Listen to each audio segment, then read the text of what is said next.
Dylan strikes him out to end the game last night, and Chris comes back and gets Dylan tonight, and that's perseverance and kind of a professional approach, I thought, by Chris. Well, how many times do you hear that the guy you want at the plate with the game on the line is your number 9 hole hitter, and that's the guy that we want. When he drives and runs, they're meaningful runs, and they're clutch. It's almost always when the game is very tight, very close. Doesn't matter what part of the game it is, but he's come up big for us all year, and he's been a real solid impact at the lower end of the lineup. Okay. Thanks, Larry. Congratulations.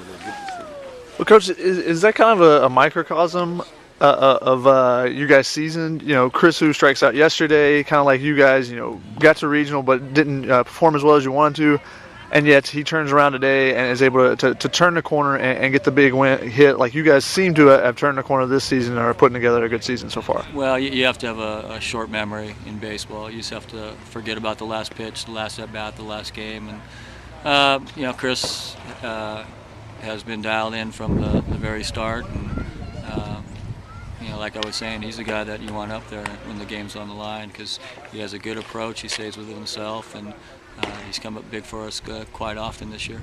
And your bottom lineup has been tremendous for you all season, but today you make the move and move Mark Mathias up to the leadoff hitter. What was the thought process of that? Just having switching things up a little bit. Timmy Wise has been having a little trouble. Just gave him a different scenery, and thought Mark would be ready. You know, he went from 7-hole to 6-hole. He handled that well.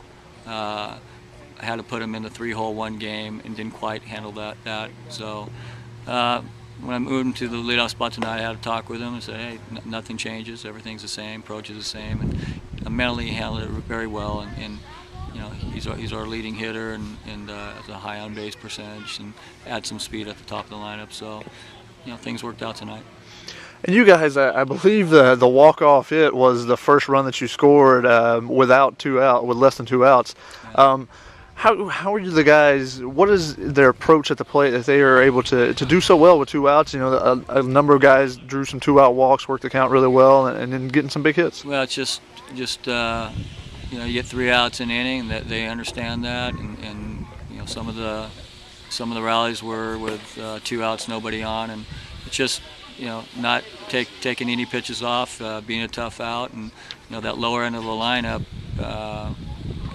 no matter what their batting average is, has a high on-base percentage. They see pitches, they force the pitcher to throw a lot of pitches, they fight off tough pitches, and they're able to get on, and we're able to extend the inning. We just talk about get the next hitter up. How big was this game for you guys? I saw you bring in Reed in the 7th inning. Looked like you had put extra importance on this to make sure that you guys didn't potentially lose this Big West series. You bring in your closer there in the 7th.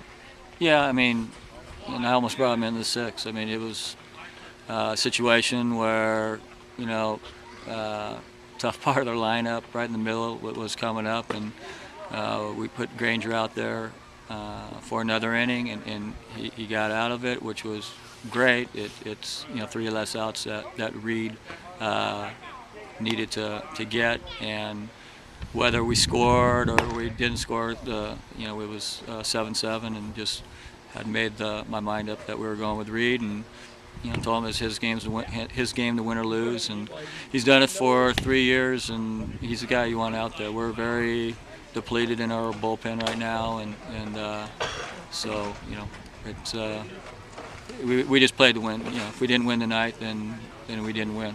But you can't get in the trap of thinking about tomorrow. You know, you can't save your bullets, and you just go out and try to win the game at hand, no matter if it's a Friday, Saturday, Sunday, Tuesday game, and you know, at the end of the season, see how many wins you have and see how it stacks up. But our guys, you know, no matter how we play, you know, we might be deficient on a certain part of our game during a game, and our guys know how to win, so which is a great characteristic, and hopefully that will continue. You didn't want to put any more importance on tomorrow's game during the game, but now that the game's over, how big is it tomorrow to possibly take this Big West series with 2 of the teams that should be vying for the top?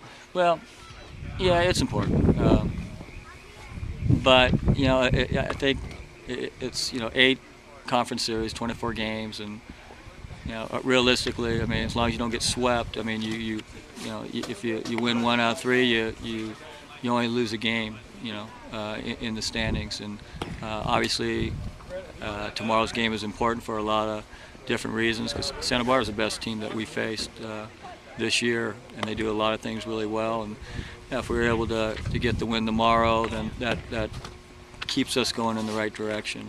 It's 5-1, 4 games over 500 in conference, and they're going to win a lot of games. But obviously you'd like to get them to where they're 2-4.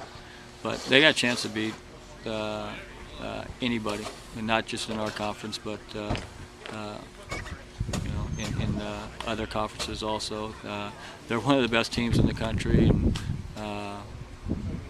so expect hopefully that both teams are in it, and I think we represent the Big West very well, and see how it comes out.